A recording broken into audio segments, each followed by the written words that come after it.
number 2 role still up for grabs? Are you guys still competing for that number 2 role? Number 2 role? Like number 2 string quarterback. The back. Oh, Yeah.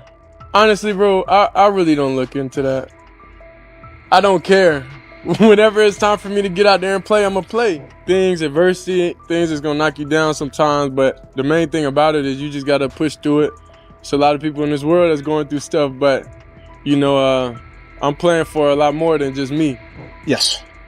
And will he kind of be the backup? Joe will start the game. Dylan will play second. Shedeur will play third. Shedeur Sanders is done with the chatter. After head coach Kevin Stefanski slotted him as the third-string quarterback behind Dylan Gabriel, he didn't blink. No panic, no backpedaling, just steady confidence. He made it clear he won't get caught up in labels or outside noise. Say what you want, but when the stage is brightest, he intends to be brighter. Sanders isn't wasting energy on distractions. He's locked in, focused, and ready to let his play speak for itself the moment he steps on the field. Whenever it's time for me to get out there and play, I'm going to play. Whenever it's time for the lights to come on, I'm going to do my thing. I'm not concerned about when it is. I'm not concerned about, you know, how many reps I'm getting at this point is what it is. Because I know when the lights come on, when everything going, when the pressure's on, you know who I am. Shedeur Sanders isn't losing sleep over Kevin Stefanski's depth chart or the situation around it.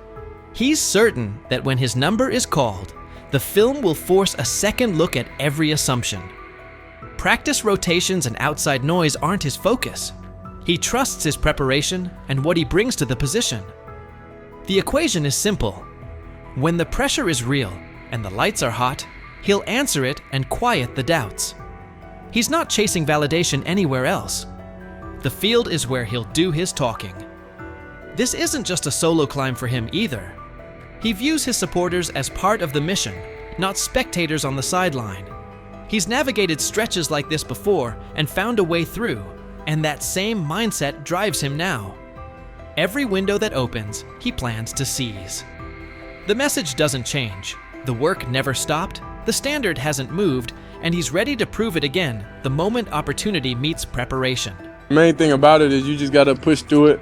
There's a lot of people in this world that's going through stuff, but, you know, I'm playing for a lot more than just me, you know, so regardless of pain, that's always how I've been, even in college, you know, so in high school and everything from when I was young, regardless of like physically, you know, if I don't feel my best, I still gotta go out there and execute with no excuses. Since landing in Cleveland, Shedeur Sanders says his perspective has shifted.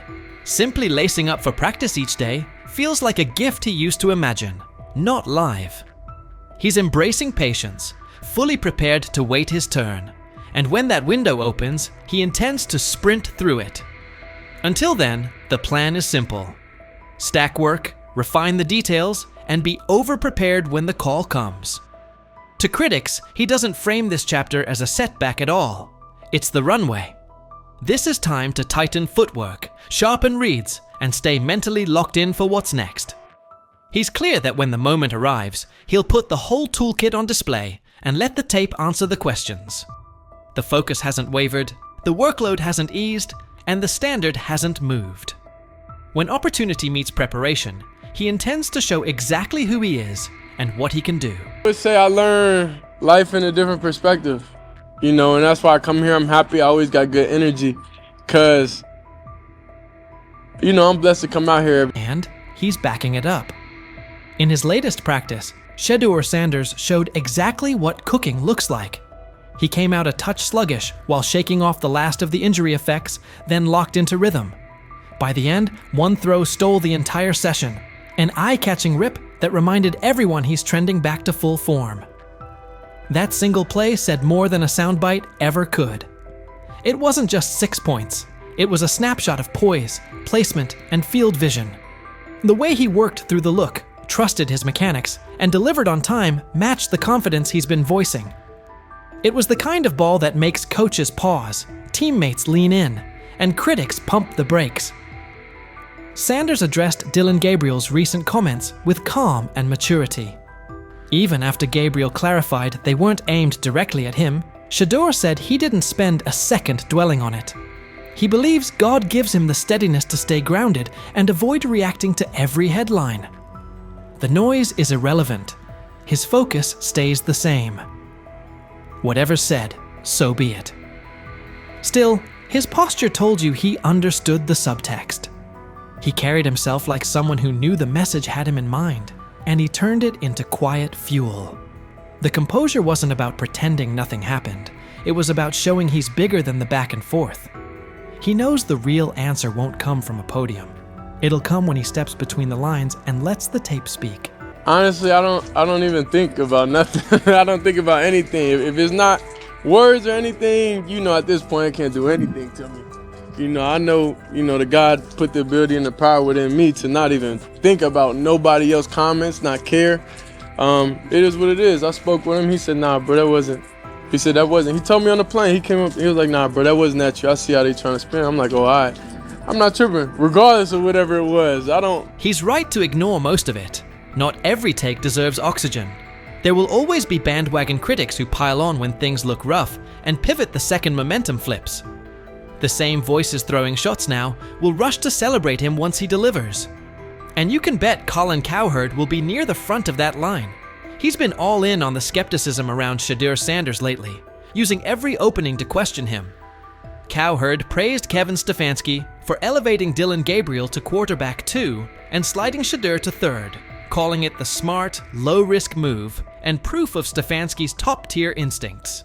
But it's hard to miss how quickly Cowherd writes Shedeur off, as if he's eager to see a miss before the kid gets a fair runway. Cowherd didn't stop there. He mocked Shadur and his supporters, pointing out that several franchises were searching for starters and many more needed steady backups, and none chose him. He hammered the draft optics too. Dylan Gabriel in the 3rd round versus Shedeur in the 5th, framing that as the league's verdict. In his telling, the message is already settled. Shedeur's backers may have shrugged at that before, but, as Cowherd puts it, the numbers make the case. And many of us believe Jimmy Haslam, the owner of the Browns, is the one that nudged the front office into drafting him. So the Browns drafted Dylan Gabriel 2 rounds before. So you can run to your Reddit board and dogpound.com and say it's a conspiracy, but the whole league told you he's a 5th-round quarterback. And the Browns are telling you, Kevin Stefanski, who won 11 games in 2023 with nonsense in a division with the Ravens, in the AFC. Shedeur Sanders' time in Cleveland is turning into a story of resilience, focus, and quiet resolve. Even as the 3rd-string quarterback behind Dylan Gabriel, he hasn't let rankings or outside opinions throw him off course. From day one, he's kept his eyes on the bigger picture, steady growth, daily preparation, and being ready the second his opportunity arrives. Every critique is fuel, not a verdict, and he's using it to sharpen his game. His recent work on the field backs that up. Coming off injury, he settled in quickly and found his rhythm, capping practice with a pinpoint touchdown that stood out as the day's highlight.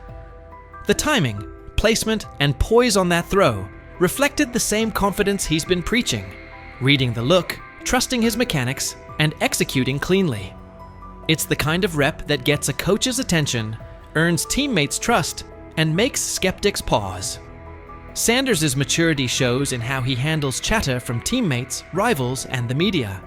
Whether responding to Dylan Gabriel's comments or brushing off negative noise, he stays grounded, crediting faith and focus for keeping him steady. He knows the talk is part of the job, and he's committed to letting the film speak louder than any quote. Meanwhile, critics like Colin Cowherd have leaned into the doubts, pointing to draft status, Gabriel in the 3rd round, Shedeur in the 5th, and the lack of immediate interest from teams as proof the league has already made up its mind. Sanders isn't letting that define him. He understands success isn't about early labels. It's about persistence, preparation, and performance when it counts. As he keeps stacking work and embracing each rep, it's clear he's preparing for the moment his potential becomes undeniable.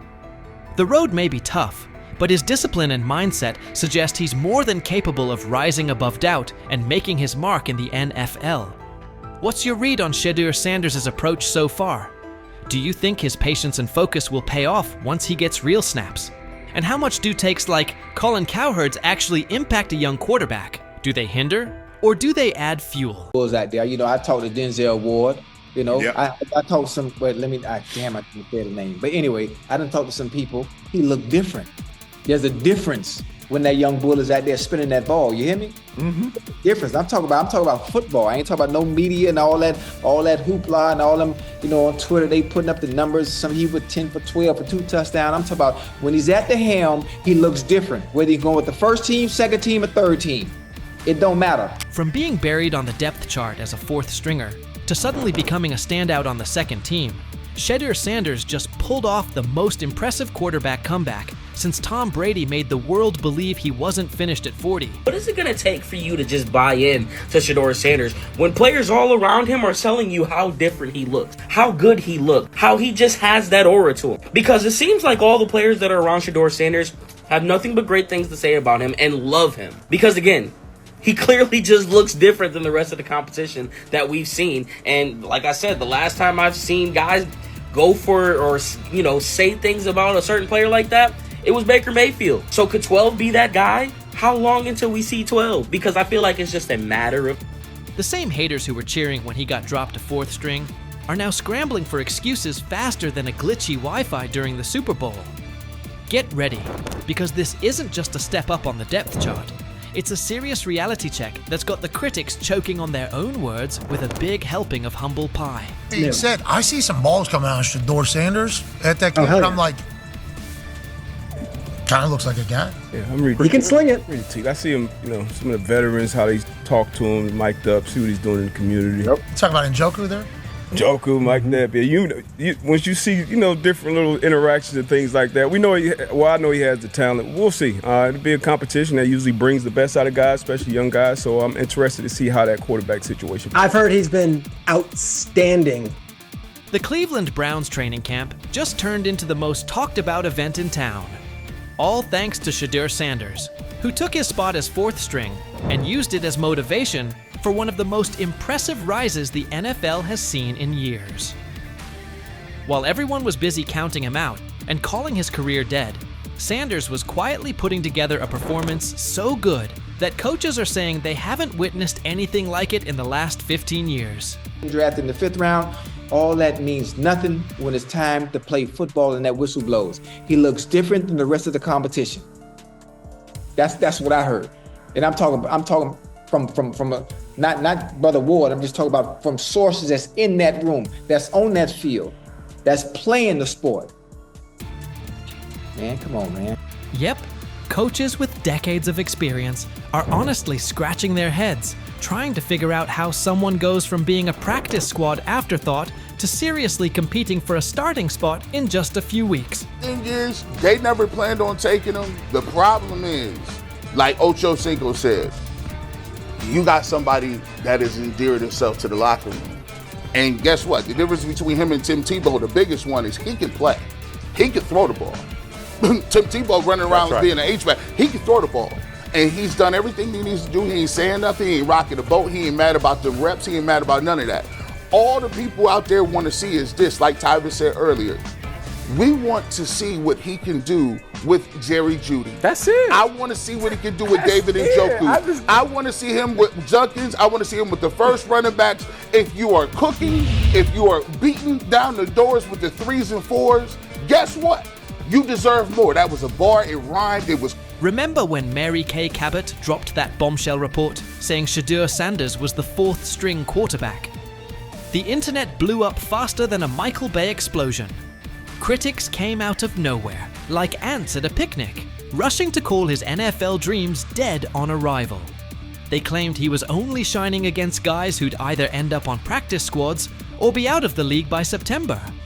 They pointed out he wasn't getting reps in 11-on-11 drills and said he needed to earn his way up the depth chart. Dude, listen, the guy, all I can say is that he goes where the ball's supposed to go and it looks the way it's supposed to look. Mm-hmm. And when I hear that tells me it sounds like the Browns may have got a steal with Shedeur Sanders in the 5th round, because I think he'll have a chance. I'm not saying he's going to be the starting quarterback in September, like week 1 or 2 or whatever it may be early in the year, but I think he's got a chance to develop into something that hopefully would preclude them from having to draft a quarterback first overall or top 5 next year. Being said, I see some balls coming out of Shedeur Sanders at that game, and I'm like,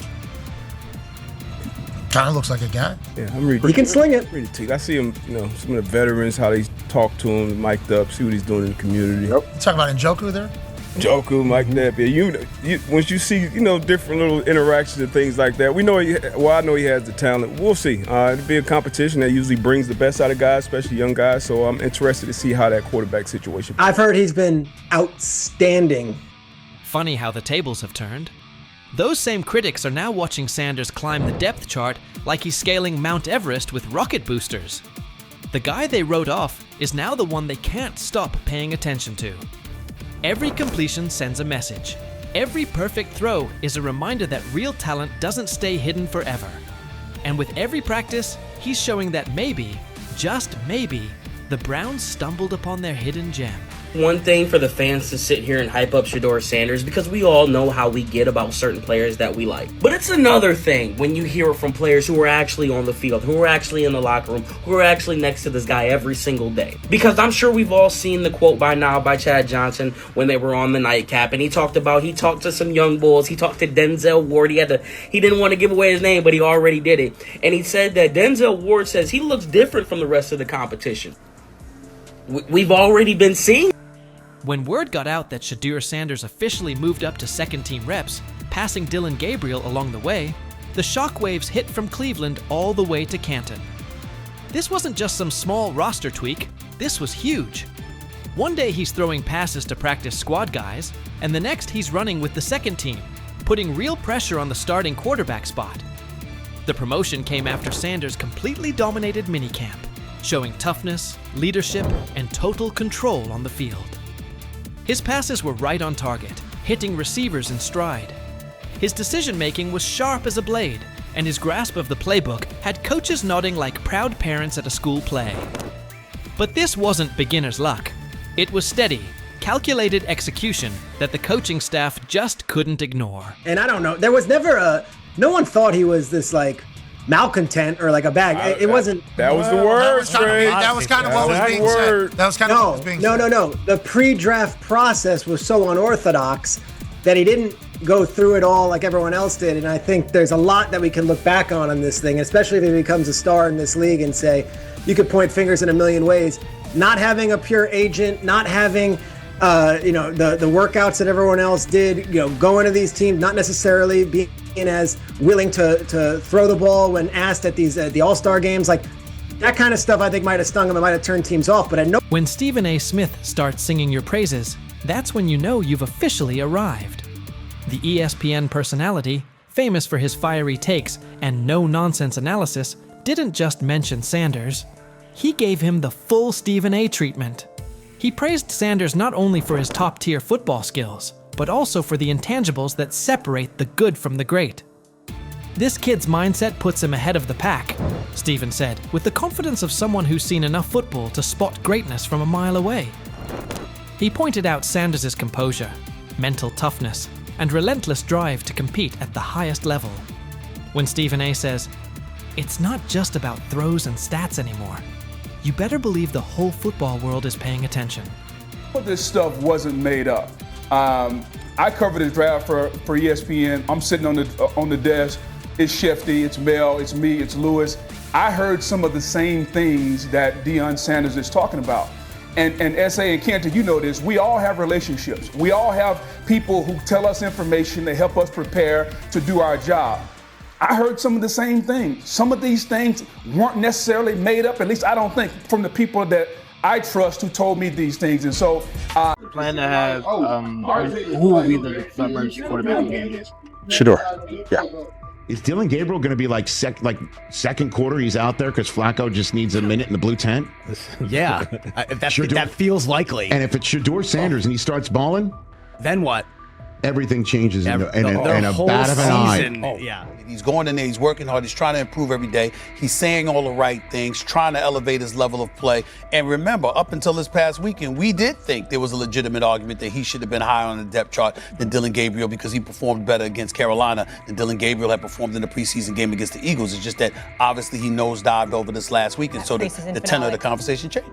He really hasn't done it. I mean, he hasn't gotten in any trouble. I mean, he hasn't been saying the wrong things. He hasn't been a less than a model citizen focused on, being the best that he can be. He hasn't done anything. So I think that when we look at it, he's going in there, he's working hard, he's trying to improve every day. Kevin Stefanski made it clear that Shedeur Sanders will keep getting opportunities regardless of any new additions, identifying him as the club's emergency option moving forward. That stance set off fresh debate. If the Browns didn't plan to lean on Bailey Zappi, why bring him in at all? Zappi wasn't signed to be the starter. He's roster insurance, a safety net if the season throws a curveball. In practice, this points to Shedeur remaining the next man up at quarterback 1 if circumstances demand it. Cleveland's decision to add Bailey Zappi looks like a depth play, rather than a push to crown a new starter. It's a precaution meant to reduce the risk of getting thin at quarterback over a long season. By signing Zappi, the Browns keep their options open without committing to a full reset at the position. The move isn't about replacing Shedeur Sanders or Dillon Gabriel. It's about maintaining coverage in case injuries or other issues hit the room. Overall, the message is simple. Shedeur stays in the primary development and contingency lane, while Zappi provides stability and flexibility behind the scenes. I like the fact that they have him there. I think he'll be good in practice. He'll be good for some of those younger guys in helping them to prepare for a game and whatnot. The Browns added Bailey Zappi primarily to steady the room and support their young quarterbacks this season. According to Mary Kay Cabot, his day-to-day will center on helping install weekly game plans, getting the QBs ready for opponents, and being prepared to step in if injuries hit. Cabot also noted he could become a quietly valuable piece. At the same time, the move may hint that Dillon Gabriel is drawing trade interest. Several teams are reportedly checking in, especially after Kenny Pickett's recent deal. With Gabriel in the spotlight, speculation is growing that Shedeur Sanders could be only a few games from settling in as the number 2, creating a real opening for him. Stephen A. Smith weighed in as well, emphasizing Sanders' steady climb and the momentum he's built. He argued that even before the latest preseason outing, Sanders had effectively moved ahead of Gabriel on the depth chart. Aside from a brief stumble last week, Smith said, Sanders has kept stacking positives,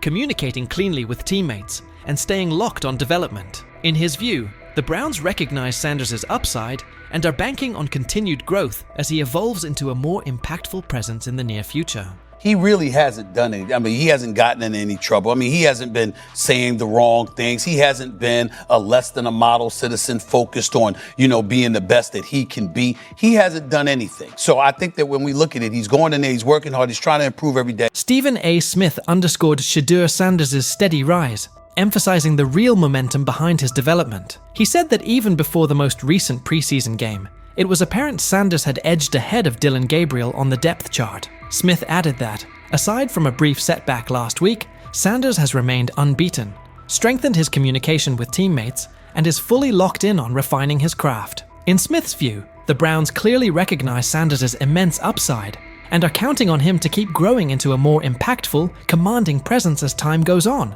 a trajectory that reflects both his poise and the staff's increasing trust. Going in there, he's working hard, he's trying to improve every day. He's saying all the right things, trying to elevate his level of play. And remember, up until this past weekend, we did think there was a legitimate argument that he should have been higher on the depth chart than Dillon Gabriel because he performed better against Carolina than Dillon Gabriel had performed in the preseason game against the Eagles. It's just that obviously he nosedived over this last week, and so the tenor of the conversation changed. Stephen A. Smith's take lines up with head coach Kevin Stefanski's shifting approach to Shedeur Sanders. Lately, Stefanski has doubled down on developing Sanders and brushed off outside criticism. That's a notable change from earlier, when he downplayed concerns and offered sharper critiques. After the Kenny Pickett trade, the tone flipped. Sanders moved back into the spotlight with a real chance to prove himself. The timing matters, signaling the staff is ready to give him a genuine runway to show his upside. I'm committed to his development, just like all of our rookies. So we'll continue to focus